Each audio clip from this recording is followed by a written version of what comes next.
everybody, and welcome to the next episode of CoVerse, the podcast, part of the Insurance Nerds Network. Today, I'm joined by a very special guest, Anne Boger, founder and CEO of Ramble and Bird Consulting. Anne, thank you so much for being here today, and I cannot wait to share what we're talking about with everyone that's listening. Thanks so much for having me. Absolutely.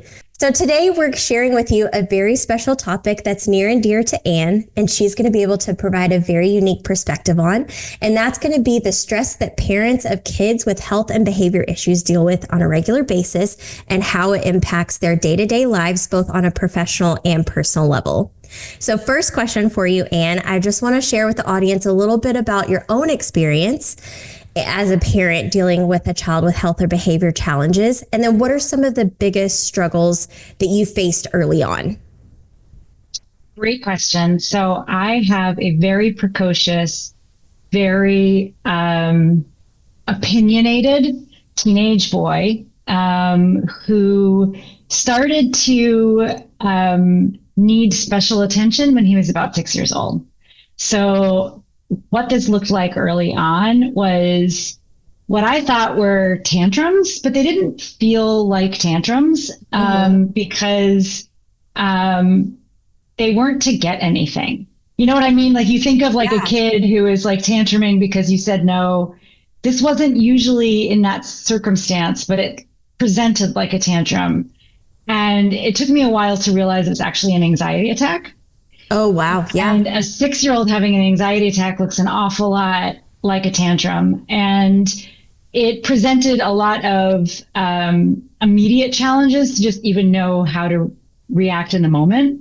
But then also, what does childcare look like? What does after school? What does summer look like? And so just recognizing we couldn't just sort of throw them into any group situation and be like, have at it, was a challenge for us. It directly impacted career choices and eventually led to more complex diagnosis and then finally a specialty school, and he's doing fabulously now. Wow. But it took some years to get us there, and I think that's part of what I want to share, some of the learnings along the way. Yeah, for sure. So when you talk about having those impacts on your professional career and what does that look like? How do you navigate those waters? What are some of kind of the first steps that you took to get some answers to some of those questions? How do we navigate these uncharted territories in maintaining a professional career, but also make sure that you are meeting all of his needs as well as you're learning something completely new? Yeah. So great question. I think, I have a little bit of a unique perspective being in a heterosexual marriage where the woman is the primary breadwinner. And so that creates an interesting dynamic when you have these topics, because so often it's assumed that women will just do the childcare. Yeah. Or just rush out of the office whenever they needed to. And I was actually the co-founder of a venture startup that had just raised money from VCs who wanted to see fast progress. And this was pre-COVID when everything was done in the office. And so I was physically not at home. And so the first big challenge we had was he got kicked out of summer camp. Wow. Yeah, he got kicked out of summer camp because in retrospect, he was put into a mixed age, sort of flexible social situation with a limited amount of structure. And for somebody with some social differences and also with an anxiety disorder, that can be really destabilizing. Yeah. And so he would have these things that looked like temper tantrums. And so they were like, this is not the right environment for him. And so that happened with basically no notice towards the end of the summer. And I was able to go to my boss and say, my kid's having a crisis. I don't know what's going on with him. I'm working from home for the next 2 weeks. And it's going to be I'm basically going to need to take 50% of the time off because I don't know what's going on with him. I have to get him stabilized. Absolutely. And I had a very, very understanding boss who was absolutely do what you need. But it was recognized that it had to be short term. It had to be until you get the next situation. It wasn't a shift in how I work. Yeah. And so I used those 2 weeks to screen babysitters, and I moved to basically a part-time nanny structure for the next 2 years, let's say, where I had to very carefully find somebody who would get my kid, because my kid is a real personality, and he's awesome when he connects with the adult. He actually connects better with adults than he does with kids his own age. But if he perceives that the adult is talking down to him, just by tone of voice, using that like, oh, what have you got there? Forget it. It's all over. He's not going to trust you. He's not going to engage with you. He wants to be treated like a little adult, even if he is at risk of having tantrums because he's 6 years old, right? So it's somebody needs to get that kind of a kid. Absolutely. So I found that person. I would get them set up. I'd have them for 6 to 9 months, and then their life would move on, because a lot of that time, I think it's like pretty rare to find somebody who's doing that on a permanent basis. Especially in New York City, where I live, where housing is so expensive and childcare is so not lucrative. And so you have people who are in kind of transient moments in their lives. One of them had started babysitting in college, found out she had a knack for it, did it until she was 25 or 26. And then it was like, all right, I got to grow up, get a real job. And so we lost her. She was great, and he loved her, and they bonded over similar interests, and then it was over. And so we did that a couple of times. During that time period, there would be issues on occasion where the kid gets sick, or he has to come home from school for a day or two. And in those moments, my husband was the one to leave work and go pick him up. And so my husband struggled with being an unreliable employee. He had a physical job where he needed to be physically on site because he worked with making things. He worked in a shop making things. And so if he had to leave, it was like production ends. Wow. And so he struggled with what that meant for his sort of professional reputation and progress. But I had done it for that 2 weeks because my job could be remote, but I couldn't do it every day. I couldn't do it at a moment's notice. I need to plan it. And so we balanced these sort of babysitters / quasi nannies with my husband taking the hit for being kind of unreliable, until we had a breaking point. Gabe was probably 8 or 9, and our system was working pretty well. And we had this amazing nanny. She'd gone to school for early childhood education. She had a background, right? So she had a degree in this. She had been a professional nanny, live-in nanny, and really done the full job with large families with multiple kids for years. And then she had a child of her own, took some time off, and now this was her entry back into her professional role as a childcare professional. She was fabulous. She was perfect for him. And it was going great. And then she had a family health emergency in Florida. She flew down to Florida to take care of her brother and never came back. Wow. So she literally gave she's like, I'm so sorry to do this. I know I'm supposed to pick up Gabe from school today, but we've just made the decision. We're not coming back to New York. We are moving to Florida. We're having our stuff shipped. My brother means everything to me, and his health is really not good, and I just can't do it. So my husband quit his job that same day and picked my kid up from school. Wow. And that was a moment, right? And that's a moment a lot of parents get put into, where it's it was about to be summer. She was going to be our summer. She was going to be our summer plan. She cost as much as his job did, as his job earned, but over the summer when it was full time. But then it would have gone to being cost effective for him to be working, but it just wasn't going to work. And he just knew I wasn't in a position to be able to do that. And so he just quit his job same day. And then that reinforced the idea for the employer that we always knew he wasn't that reliable. Which was too bad, right? But ultimately that was the right decision for the family. And so my husband became a stay-at-home dad for a couple of years. And we saw that my son really benefited from having a consistent parental presence at home after the school day was over, because the school day was a lot for him. It was anxiety producing. He was exhausted by the end.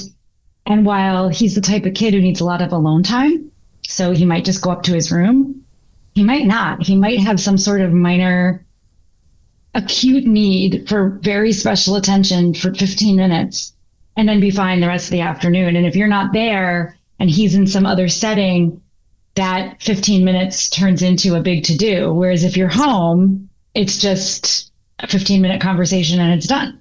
Yeah. So interesting. So interesting. So this brings up something that I have wanted to talk about and shed light on quite a bit, because I've experienced it. I think about kind of society expectations, right? There's a certain expectation around who's working, who stays home. There's a lot of judgment around that area.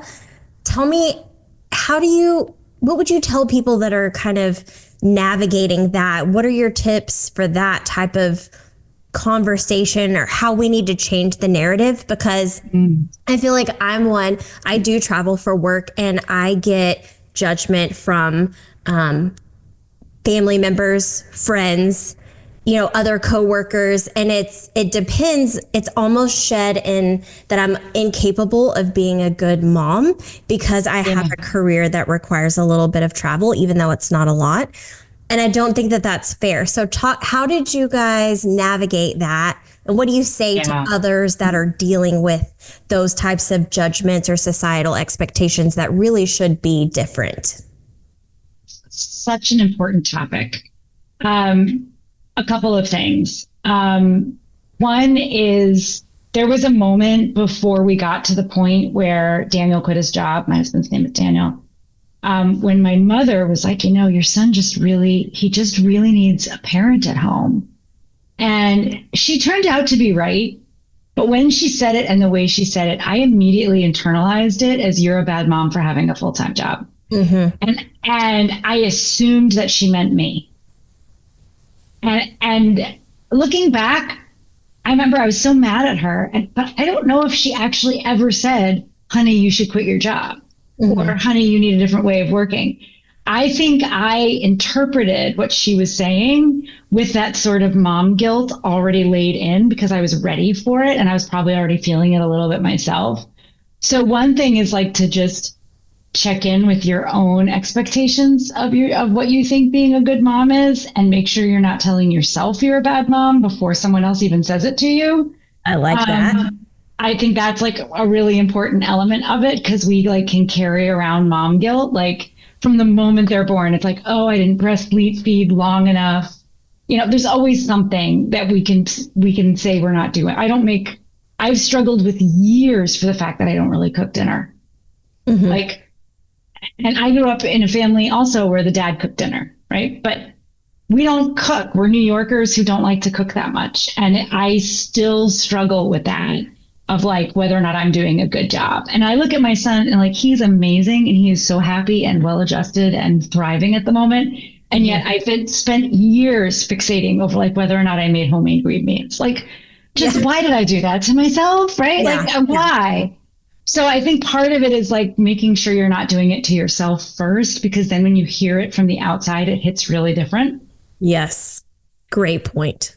So that's sort of start with yourself, I think, is advice number one. I think number two, there's a lot of different lessons you can teach your kids, and showing them how strong and smart and respected their mom is never a bad thing. And I think really involved dads or secondary parents or grandparents or cousins or uncles or whatever it might be add a lot of texture and value to a kid's life. And assuming that one female human being is going to be the answer for that kid's happiness, is silly. It's silly. And I've seen some really, really strong women talk at events about, oh, I was driving the car and taking my kid to a soccer practice, and I had my oldest daughter in the next seat, and I was drafting emails that she was writing on my on my email, she was like taking verbatim my business emails. Now my daughter knows how to write business emails. By the time she's 16, like I taught her all kinds of things by juggling my career in a different way. And now she's set up to be a successful businesswoman, and why shouldn't she? And so I think it's important to think about not just like what you being absent is a negative of like what's missing, but also sort of the resilience that your kid gets from getting to know their other parent better, or like learning how to draft the email or whatever it might be. So I think I just would really push back on that assumption that you have to be present to be teaching your child something. And the other thing I'll just add is that I've had full breakthrough conversations with my son on the phone in a hotel room. Wow. He called me it's 10:30 at night. He should be asleep, but he's called me, and I'm on where I'm like, at a conference or something. And if he needed to have a serious conversation with me at 10:30 at night and I was out of town, we just did it over the phone. And we had some really serious, like he admitted to himself that he had anxiety for the first time on a phone call with me when I was 4 states away. So like, it doesn't have to be physical presence. Yeah. Those are my top 3, 4, 5, whatever it was. I love those. Those are so good, and such a unique perspective that I think is so important for especially women, but also for men in this space to think about too. And how can we support each other and really flip the script and change the narrative on how it's seen? Yeah. And we can still be there and support our children and give them what they need, even if we're not physically right next to them. I love that. Yeah. Absolutely beautiful. Okay, so one of the things I'm interested in is when we think about this, obviously there's impacts every single day. Every single day, there's some type of stressor, there's some type of impact, whether it be something actual physical limitation, whether it is financial, whether it's emotional, mental. Talk me through kind of what are the most common stressors that you and your family face on a day-to-day basis, and maybe what are some tips to navigate those? Yeah. I am thinking of a couple of things kind of across the different spectrums that you just mentioned. So one is I work from home, and so does my husband now. So our life has shifted a lot since some of those earlier stories. My son's now 15 instead of 6 or 7. And working from home and building a business from home has made it much easier for me to flex between sort of being my professional self and being there for those random 10 or 15 minute flyby discussions. Because my son loves to just like drop a bomb in some random moment when you least expect it, and then not talk to you for the rest of the day. Right. And it's like, just like any teenager, it's done on his time schedule, yes, not yours. And if you're not like happen to be in the right room at the right time, you'd miss all the news. You never know what's going on with the kid. And so being at home has been really fabulous for that. And I think has reduced a lot of the day-to-day stress that was caused by needing to juggle all that childcare. The other thing that is really been monumental for us has been getting the right school environment for him. And so in terms of things we needed to learn and sort of learning curve, and where I sometimes find friends with kids with similar issues reaching out to me is around getting the right school and being an advocate for your kid around the school resources that they might need. Mm-hmm. So my son is gifted and on the autism spectrum. And in some places, they have programs for kids like that who are really smart and still need learning support, right? But there's this sort of old-fashioned way of thinking that you're either smart or dumb, right? You either have learning disabilities or you're gonna go to Harvard, as if those were two binary choices, when that's not really how brains work. And so he exists on a point on the spectrum where learning differences and social and behavioral differences meet high IQ. And the New York City Department of Education works on a flat idea And those are two different ends of the spectrum. They don't know how to pick that ribbon up and touch the edges. That breaks their whole system. Yeah. So there is no classroom for him in the public school system in New York City. And he hit a breaking point when he was 11. He was or 12. He was in 6th grade. We were in the middle of a pandemic, so everything was remote or part-time in person. Mm-hmm. And he switched from his elementary school, where they kind of got him, to a middle school where they didn't know him. And it was miserable. And he became really depressed. School was a terrible fit for him. He was getting all these little microaggressions that, like, there's something wrong with you, kid. Just like kind of that subliminal message that just like, you don't belong here and you need to change. And he just got worse and worse. Like, so it was a question of his own independence. Then he was having little, like, I can't do my math homework, like just little mini panic attacks, mm-hmm. where I had to go literally just sit on his bed next to him while he did his homework.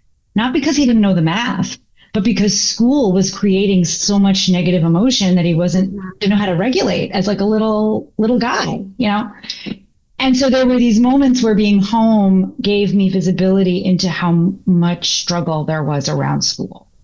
And I know now, I have friends now who are like, well, just got called into school again, right? I have to I can't be in that meeting this morning because I have a last minute meeting with the teacher, right? Because something about school isn't working for your kid. And the feeling is always that your kid is wrong. Like either your kid's behavior issue or their learning difference is something that you need to fix about your kid.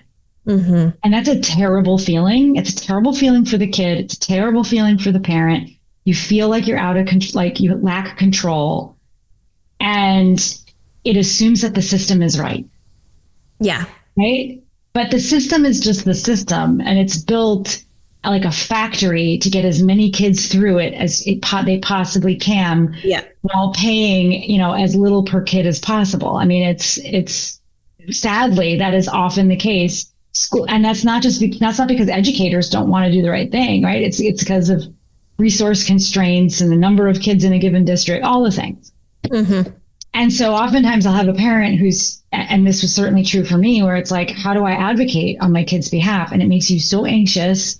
And is there something wrong with my kid? Should I have done something different? Why can't they just? And every time I think about my son and I'm like, why can't he just? I'm like, oh. Yeah. Right? Like that is like a narrative I had to unlearn, because my kid is my kid, mm-hmm. and the school is not meeting his needs. End of story. Right? It doesn't mean that my kid can do no wrong, like a spoiled brat, right? It means, but that's not what's happening here. Yeah.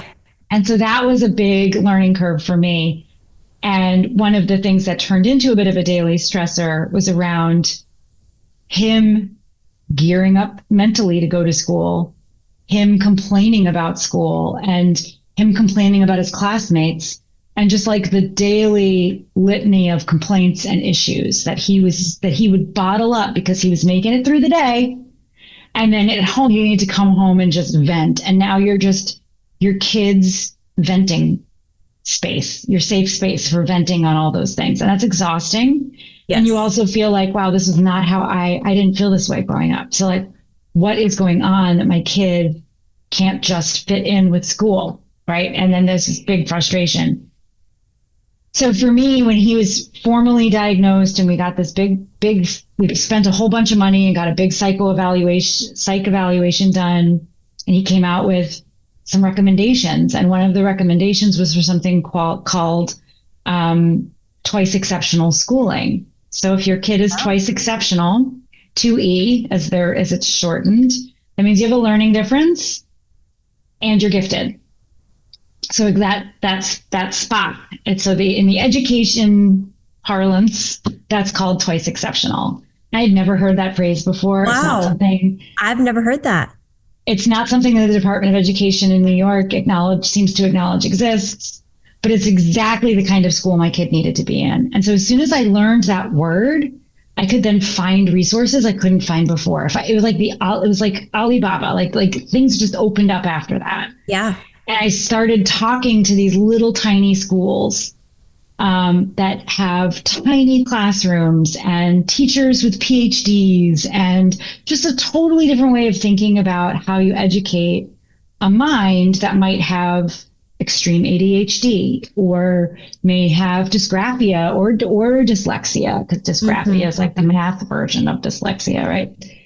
And so that was really interesting. But then I was like, well, I can't afford private school. So I went through all of this like affordability, financial challenge around how am I going to get them out of this public school and into something.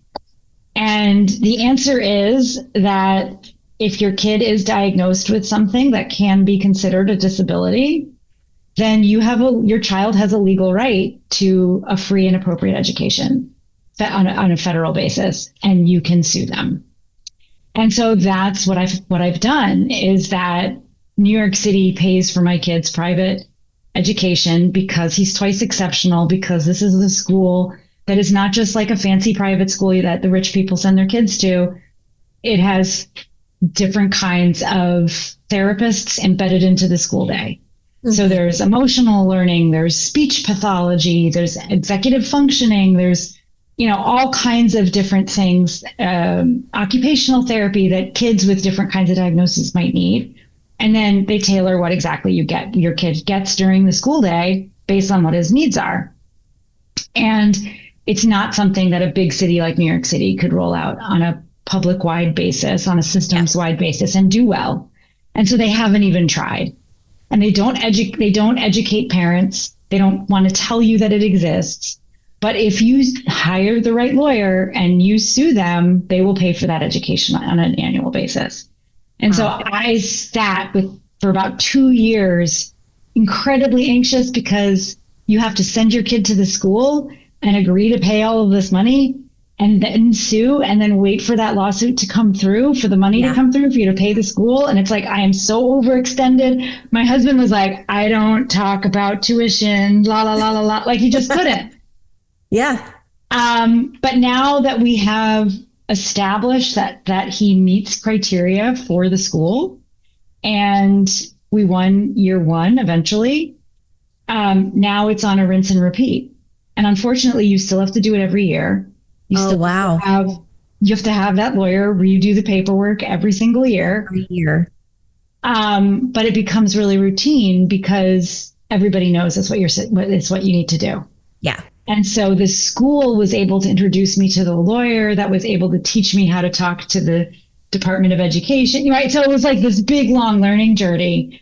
And it's what got my kid into a place where he is completely thriving.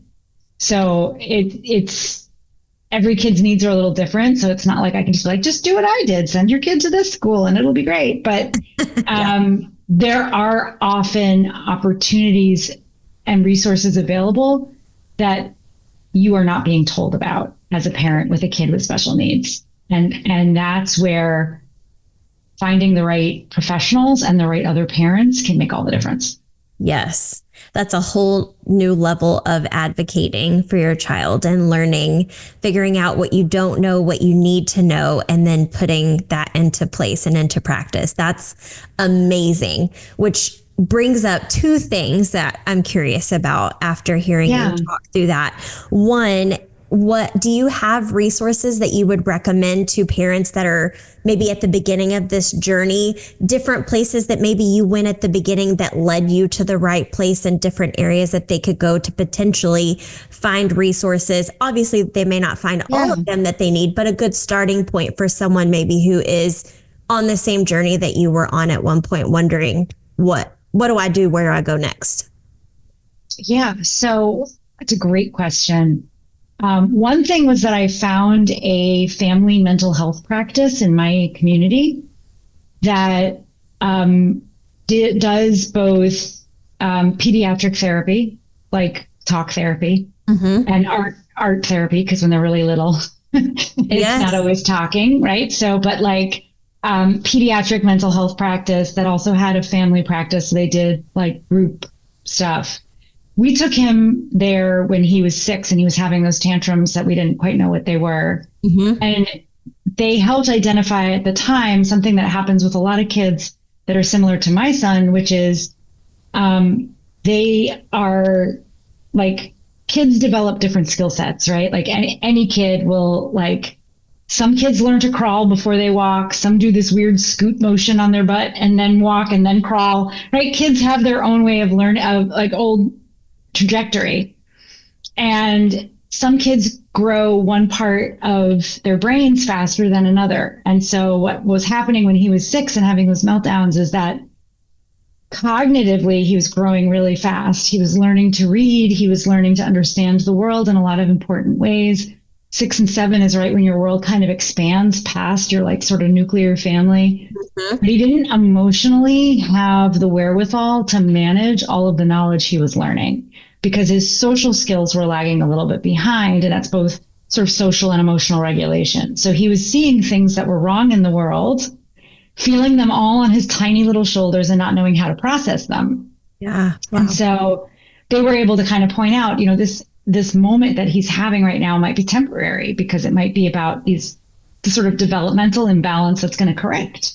Mm-hmm. And so they introduced him to a 6-year-old boy group therapy session once a week, which was with this big strapping man who is a licensed clinical social worker, but he's like 6 feet tall and has this big voice and he wears like flannel, which is, you know, not how every New York City guy dresses. And he had this like little troop of 6-year-old boys and they did like circle time, like you would do in kindergarten, right? Love that. But it was therapeutic in nature and it was designed to help recognize, how am I feeling right now? Am I comfortable? Am I uncomfortable? Do I need to move around? Do I need to go outside because it's too loud in here? Just basic skills of like managing yourself in a social setting. Yeah. It was incredibly helpful when he was that age. And then when a few years went by and we needed to really figure out what the heck we were going to do because school was not working, mm-hmm. I went back to that same practice. I hadn't seen them in a number of years, but I said, something's not right and I need to figure out how to get him into the right school. And they said to me, you need a formal assessment. You need a documented formal assessment, and here's the people to do it. And it was in that documentation process that I was, unbeknownst to me, establishing his legal right to a different kind of school. Yeah. But it also gave me all kinds of insights into him that I didn't know I needed. And that turned out to be helpful for family dynamics at home and a range of other things. But then I had this clinician who knew my kid really well, who could say, well, you know, you've got 2 different things now that we formally diagnosed that you can use as a basis to find the right other resource. And so those people who do this every day begin to become your navigators with you. And so that I think is really super important. The other thing I did for having a kid on the autism spectrum is that it was Twitter back then. It's X now. It might be Blue Sky or some other online social environment. But back then it was the hashtag actually autistic, which is what people who are on the spectrum themselves mm-hmm. put to differentiate their content from content about people with autism. Okay. And it's actually a pretty significant distinction. There are a number of and I would also look for advocacy organizations that are run by people with the issue that you have, not just advocacy organizations about the people with the condition that you have. So there are, it's pretty fraught. The history of how autism is diagnosed and treated is a little bit of a nightmare. And so there are, actually autistic was a really important hashtag for me to find, because then I started following people who are adults living with autism, who sometimes work with other people who have it, or in that community, and advocate for themselves, right? Which is ultimately what you want your kid to be able to do, is to grow up to be an adult who can advocate for themselves, yes, regardless of what their issue is. And that was a really important lens for me to to move my parenting into. So I used to be the kind of parent who's like really worried over how much screen time my kid is getting from, like, oh, he's too much screen time, too much screen time, too much screen time. And then I watched this YouTube video by somebody who's actually autistic, who has evaluated all of these different video games that teenagers and adults play, and looked at like clinical studies that show people with autism are less likely to play first person shooters, and they're less likely to play like military games, and they're more likely to play puzzles and games that involve mimicking social interaction. And that in teenage and tween kids, they may actually be learning how to socialize through the structured structure of a video game, which is a much less stressful environment than in the real world. Absolutely. And that how autistic kids interact with each other online is also really, really important. And I got this whole other perspective on autistic people in video games and online communities in general from looking not for, what does a mom with an autistic kid do, but what do young adult autistic people say about themselves. And that was really a helpful lens for me, to then think, okay, I want my kid to recognize when he's getting value out of what he's doing and when he's not, when he feels respected and when he doesn't, when something's working for him and when it isn't. And if that's something that is hard for him, he has to actively practice that level of regulation, then he should be practicing that with something like screen time. Yeah. So we got rid of screen time limits. And instead, like, he got a headache one day. And I was like, well, what did you do? Like, what did you do today? And if you spent too many times in front of screens, you're going to get a headache sometimes. Like, you got to pace it up. And he practiced pacing himself in that. And when something isn't working at school, we talk about how are you going to go into school and talk to them about it? Because I know self-advocacy is an important part of what his school wants to teach him as well. And that if he comes to them with a well-reasoned argument, they're likely to reward him for that, because they recognize as a kid with something with special needs, he's going to go to college and there's going to be a time limit, and he's going to need to go up to the professor and say, I'm sorry, but I don't do time limits. And he's going to have that conversation. And so for me, that was really helpful, was just finding a community of adults with the condition that my kid has that I don't have, and learning from them. I love that. Such great perspective for people actually in it and going through it, and things that I would have never considered. I love it. Go and look at what people are saying that are actually experiencing it.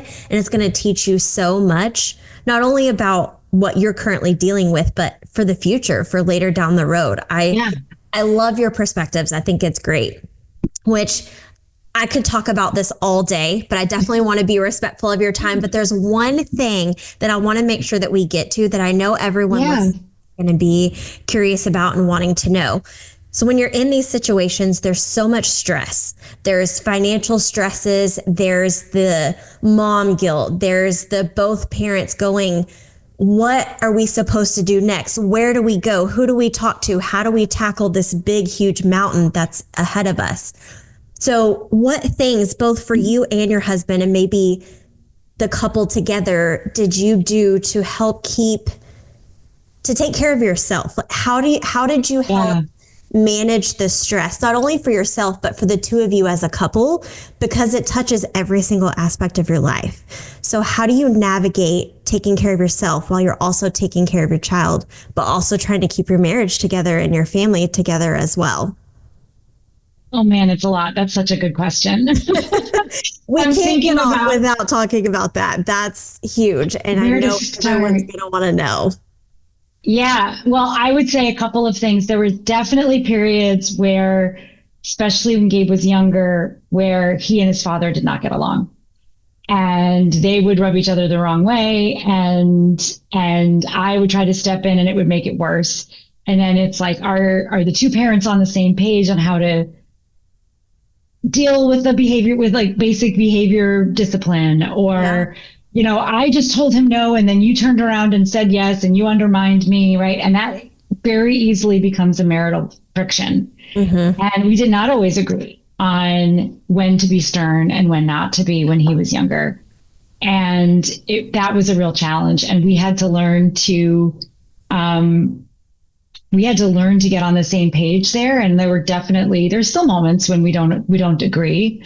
But they're much fewer and farther between now that our kid is older and in a better place than when he was younger and in the midst of it. And that is like a real stress that can happen. And one of the things, there was a period of time where it was really easier for us to be one-on-one with each other as adults, or for one of us to be one-on-one with the kiddo. And it was hard for the three of us to be together. And that made dinners, like family dinner, like kind of like a stressful moment. Is this dinner gonna go well? Like, who's gonna get offended or blow up at something? And part of that was like just the dynamic of who's getting the most attention in the moment, and are we agreeing on how to handle the situation? When you're the only parent in the room, you handle the situation however you're going to handle the situation. Yeah. Right? Like, you just do it. You parent. Yeah. No thought. You just parent, right? And in our family, my husband used to say that, oh, here comes the mommy show. So certain behaviors would come out when I was there that would disappear when I was not there. I'm maybe a little bit more of an enabler. I'm a softer touch. The kid knows it. The dog knows it. Everybody knows it. I feel that. All right. And so when I went out to circle back to a previous part of our conversation, when I was out of town, bedtime was easy. When I was in town, bedtime went on forever because the kid was actually ready to be more independent. And when it was just him and dad, he was just going to take care of it himself. But if mom was here, well, let's do it the old fashioned way. Yes. Right. And I was that parent that, and I didn't know that my kid could be as independent as he could be because I never saw that side of him because he always showed me the little kid version. And so there were times when it was easier to not all be together at the same time. And being okay with that is something I wish I could go back and do, and just recognize that, like, sometimes if your kid is in a moment where one-on-one works better, or where in your marriage, like, the two of you are a little bit like pick your time block, like time block it, not to never be in the same room at the same time. I don't mean that, but like, don't assume that family togetherness is always going to be the right answer. Yeah. And for us, that meant Daniel taking Gabe out of the house to go to the zoo, do something fun, just the two of them when they really weren't getting along very well. Go out and be the fun parent for a little while, and don't be the disciplinarian today, right? And just remember that the two of you can go have fun together, and just ignore all the rest, right? And then that goodwill would coast through the week. And so it was finding those little ways to break up where the negative patterns were building that were very helpful in some of those fraught years. And then I would say the same for the marriage. Like, sometimes you just got to go throw that kid at grandma and go do something fun. Yeah. And it doesn't mean it has to be like romantic and sexy. It might be like being home quietly in the house together, like doing nothing. Take a nap. But without that parental responsibility hanging over you. Or it might be like, oh, let's get a little weekend getaway, right? But so it doesn't have to look like any one thing to be restorative to the relationship. But I think that's like such a hard balancing act, especially when you have kid in the middle of some sort of health crisis in particular, or mental health crisis or physical crisis. Sometimes they're blended together, where you're right in the thick of it. And honestly, it's like your marriage is kind of the last thing on your mind. Like you can't stay in that state and not nurture the marriage, but you can have those moments where it's like, you and I, we're next month's priority. Like right now, you have to get our kid through this thing right here in front of us. But when you have those moments where you can stop and breathe, like it's okay to take space for yourself and each other. Yeah. And that's the one last thing I would say is sometimes you have to take care of yourself first. Like I haven't seen you, my partner, in any kind of pleasant way in 3 weeks because it's been one crisis after another, but I am so burnt out right now that I don't even want to look at your face. I want to go to sleep. And so like next weekend, if there isn't enough, barring another crisis, next weekend we should do something together. But this weekend, we each need to go to our own corners and decompress, because you can't jump right into that relationship piece if you're so burnt out from taking care of someone else all the time. And that Absolutely. I think that's a hard mix also to recognize, when I so want to be there with you, but I'm not. Yeah. And that being able to talk about that with your partner can be really, really helpful for a marriage when you have major caretaking happening at the same time. Yeah. There's the caretaking piece of it is a whole different level that I definitely would love to dig in more with you at some point for sure. But what I love about today's conversation, I just want to thank you so much. Yeah. This topic, everyone knows, is so close to my heart because my daughter has a chronic illness. Although we're dealing with different things, our experience was somewhat similar to yours. I wouldn't say it was on the same scale, but definitely similar. And the thing that I noticed today going throughout in different points of the conversation is the journey is different for everyone. And it's not always going to be smooth. It's not always going to be bumpy. It's not always going to be straight. It's not always going to be curved. It's always going to be different for every single person. And to meet yourself where you're at and know that that's okay. That's where you are on your particular journey. And at the end of the day, it's going to be okay, even though there are moments that it feels like it definitely is not going to be okay. This is not okay at all. But just to know that everybody's journey is different, and whatever journey you are on, that is okay. And to just do everything that you can. And at the end of the day, that's all you can do, and give yourself a little bit of grace. So thank you so much for coming on and for giving us the different perspectives that you have into such an important topic. And I definitely want to talk about it more, but this was just so fantastic. So any last thoughts you want to pass on to the listeners today as we wrap it up?